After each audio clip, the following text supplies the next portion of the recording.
walang magsasalita ngayon, our country will go to the dogs. Yun pong mangyayari. Pasensya na po kayo kung medyo masakit po ang sinasabi ko. Pero ang kakapal naman nila, di naman yata tinatablad yung mga mukha ng mga tao na yan.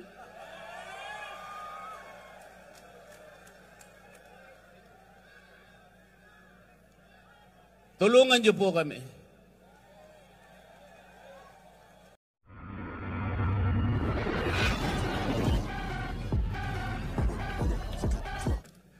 Ang Duterte 9, ang Duterte-approved senatorial lineup are 9 candidates.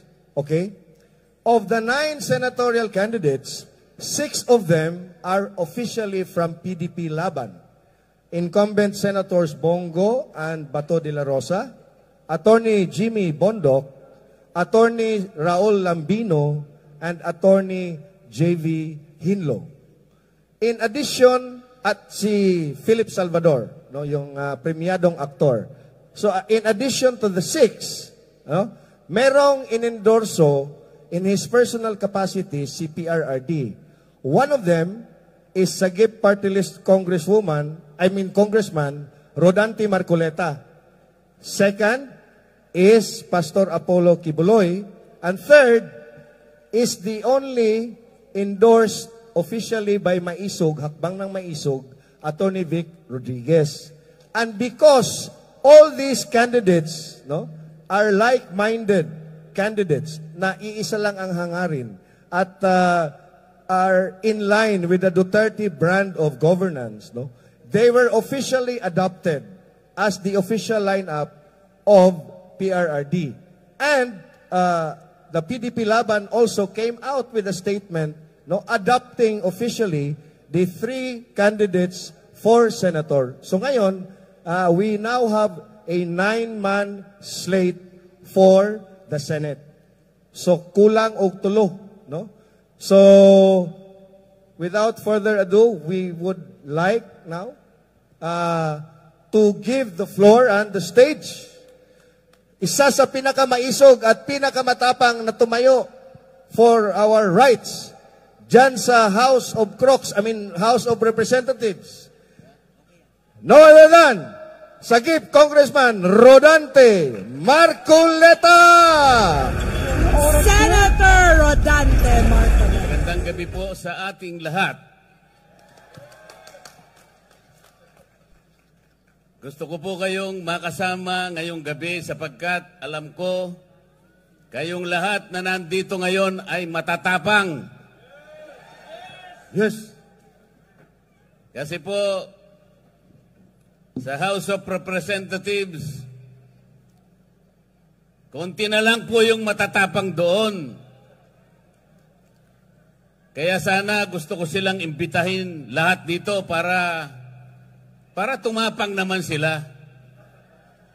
Para ipagtanggol nila ang karapatan ng bawat isang mamamayang Pilipino. Tingnan po ninyo ang nangyari sa akin. Pati hopya po na kinakain ko, inaagaw na nila sa akin. Napakawalang hiya nila. Puro salbahe. Wala naman akong ginawang masama. Sinasabi ko lamang sa kanila, mali po ang ginagawa ninyo. Ito po ang dapat nating gawin. Ito ang dapat nating ayusin sapagkat ito ang nasa ating rules and regulations. Ayaw naman po nilang makipagdebate.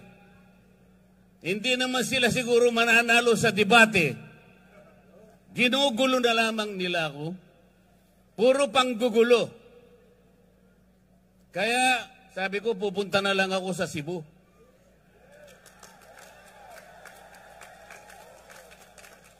Mas gusto ko pang kausap ang mga tunay na tao na nandito ngayon.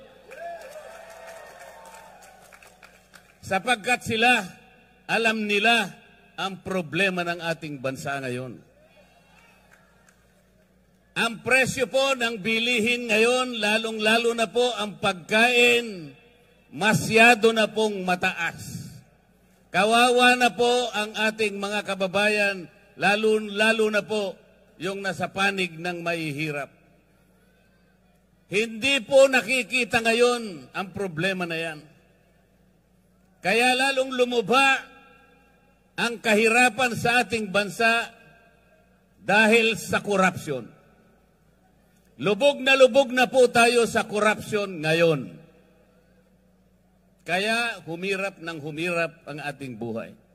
Tingnan po ninyo, halos 30% po ng pera ng bayan ay napupunta lang sa korupsyon. Ano po ang epekto nun? Pati education nagsasuffer.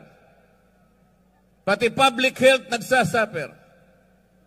Sinasabi ko po sa kanila ito, ngunit imbes na pakinggan nila ako, itinuring nila akong kalaban. Kalaban nilang lahat. Tinanggalan po ako lahat ng committees sa House of Representatives. Ipinaglalaban ko lang naman na ibaba natin ang presyo ng kuryente sa bansang ito. Tinanggal po nila ako sa Committee on Energy. Inobjekan ko po yung bill na sinusulong nila doon sa Nordeco, sa bandang Mindanao, at doon sa Samselco, sa Zamboanga City.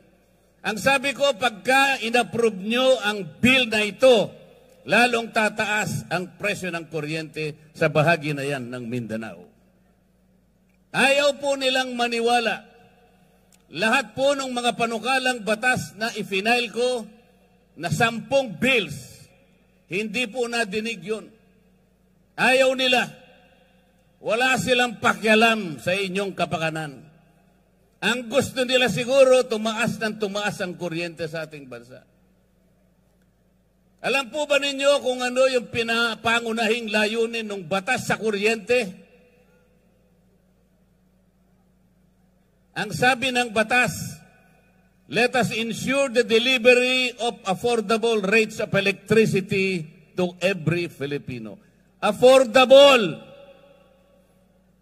Sa Bisaya, barato. Barato ba ang presyo ng kuryente sa Cebu?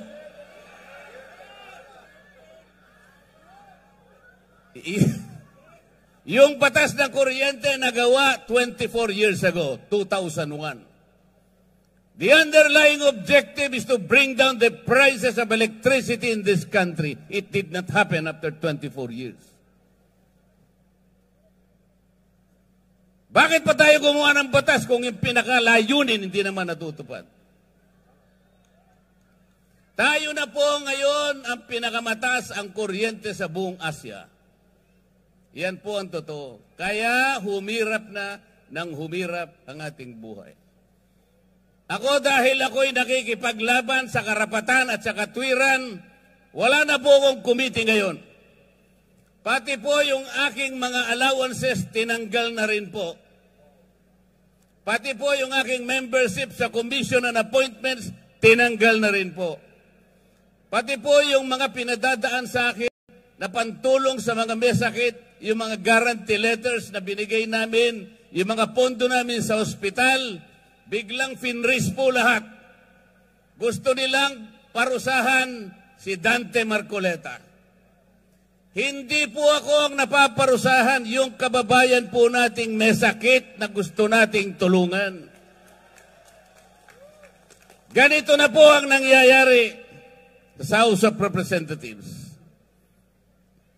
Tingnan po ninyo ang nangyari. They impeached the Vice President. 215 representatives of the people signed the impeachment complaint.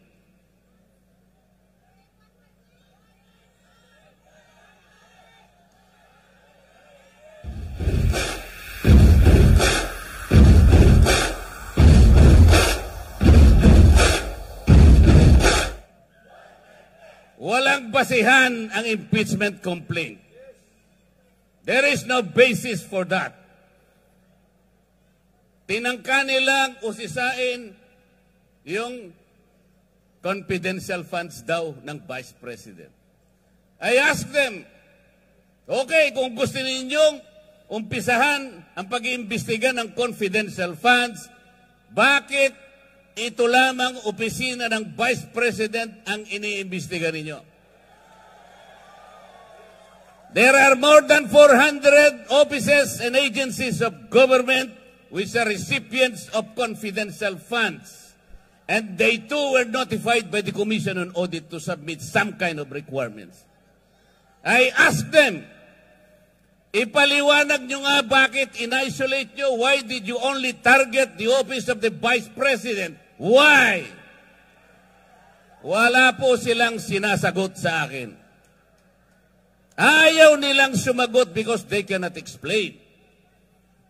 Then I told them, bakit kayo ang nag-o-audit? Tayo na ba ngayon ang Commission on Audit? Ayaw nilang sumagot. I told them, the last time I checked, there is only one office tasked by the Constitution to perform audit and investigation of the expenditures of public funds. Only the Commission on Audit. Nothing more and nothing less. Sabi ko sa COA, Mr. COA, ayaw sumagot ng mga kasama kong magagaling. They cannot probably explain why they usurp your responsibility. Kayo ang sumagot. Bakit ninyo sinurrender ang inyong tungkulin dito sa komisyon, dito sa komite na kung tawagin ay Committee on Good Government? Actually, Committee on Bad Government yun eh. Sabi ko sa COA, meron pa bang opisina bukod sa inyo ang binigyan ng karapatang mag-audit? Ang sagot ng COA, wala na po. Ibig nyo sabihin, exclusive kayo dito? Opo. Eh bakit ninyo binigay sa House of Representatives ang tungkulin ninyo? Yung audit po, nag-uumpisa lang mag-audit. Initial findings pa lang. Wala pang conclusion. There is no finality of judgment. Everything else is questionable. Everything else is assailable and appealable. Pero kinuha ng House of Representatives. Paano nangyari ito? Ayaw po nilang sumagot. Isang tao lang ang nagdidikta sa House of Representatives. Napapirma niya ang mahigit na 200 na kasamahan ko sa House of Representatives. Paano nangyari yun? Did the more than 200 representatives consult their constituents kung pipirma sila o hindi? They did not consult anybody. Sila lang ang nagdesisyon kasi mawawalan daw sila ng projects. Mawawalan sila ng akap. Mawawalan sila ng ayudang ibibigay. Para sa ganon ipamigay sa mga botante na akala nila'y mabibili nila ang boto ninyo.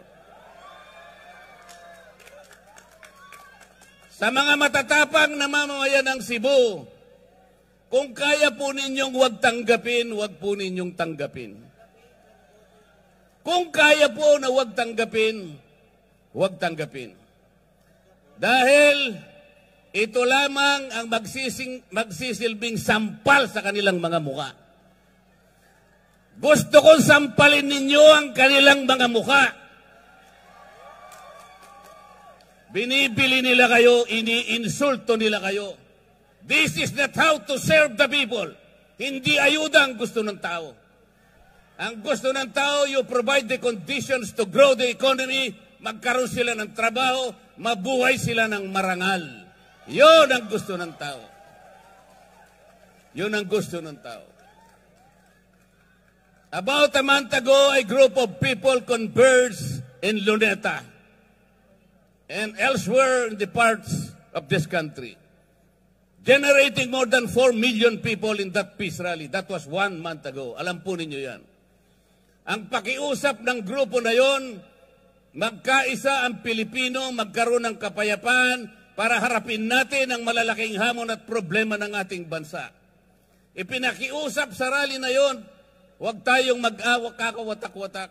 Huwag na po nating ituloy ang impeachment sapagkat ito ang simula ng pagkakawatak-watak ng Pilipino. It was a peaceful rally. Nakiusap ang mahigit na 4 milyong Pilipino. Ito lamang ang paraan para sumulong ang ating bansa. Hindi pinakinggan ang boses ng ganong kalaking bilang ng mga tao.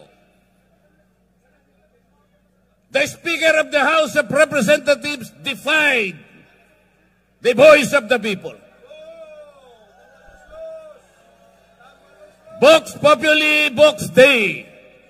The voice of the people is the voice of God. Salus Populi est suprema lex. The welfare of the people is the supreme law. Mga kababayan, ang laki po ng pagpapasalamat ko sa gabing ito sa inyo. Nakatagpo ko ang mga matatapang.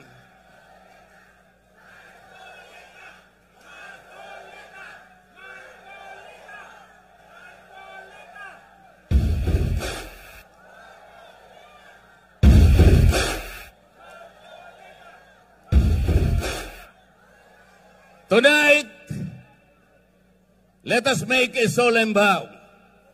Tonight, let us make a covenant.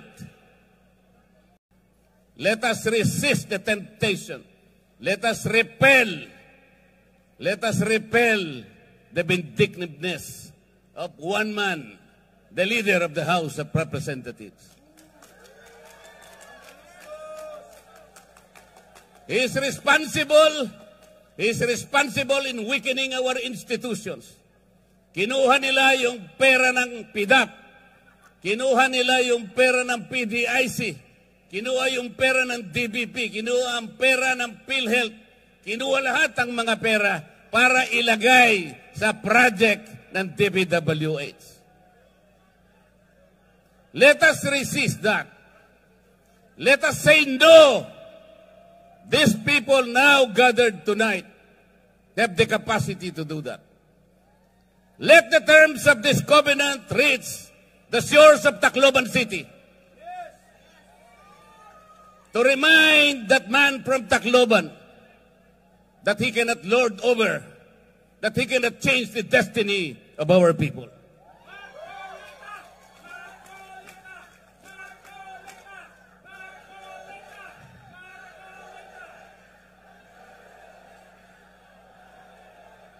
They want to impeach the Vice President because he wants to become Vice President. Hindi po pwede. It cannot be done. It cannot be done. They invented the Quadcom because they want to prosecute the former president. Hindi siya para inquiry in aid of legislation. Wala pong legislation na matino ang ginawa ang Quadcom. For more than 13 hearings, makita po ninyo yung ginawa nilang panukalang batas. Kahit na grade 5 student, pagtatawanan yung ginawang batas. Because it was not really intended to enact laws or to supplement in making laws. It was principally designed to prosecute and persecute the former president. Ganito po ang gusto nilang gawin sa ating bansa. Kapag wala pong tumayo, kaya po kami nandito ngayon. Sinabi na po nung tagapagsalita kanina, meron pong alternative. Meron pong 9 na senatorial balls ang PDP laban. Iboto nyo po silang lahat. You need people in the Senate to frustrate the impeachment. Kapag ka po hindi kami nakarating doon, they will find the Vice President guilty. Ganun po ang mangyayari. It's a numbers game. Kaya po nakikiusap kami. Please send us to the next Congress. And we will fight for you. We will fight whatever it takes. Para sa inyo po. Kung walang magsasalita ngayon, our country will go to the dogs. Yun pong mangyayari. Pasensya na po kayo kung medyo masakit po ang sinasabi ko. Pero ang kakapal naman hindi naman yata tinatablan yung mga mukha ng mga tao na yan.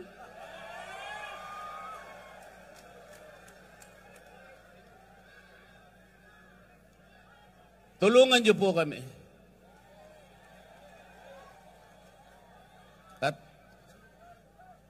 bago ako magtapos, meron po akong ibubulong sa inyong lahat. Gikan sa akong kasing-kasing, gihigugma ko kamong tanan. Ano po?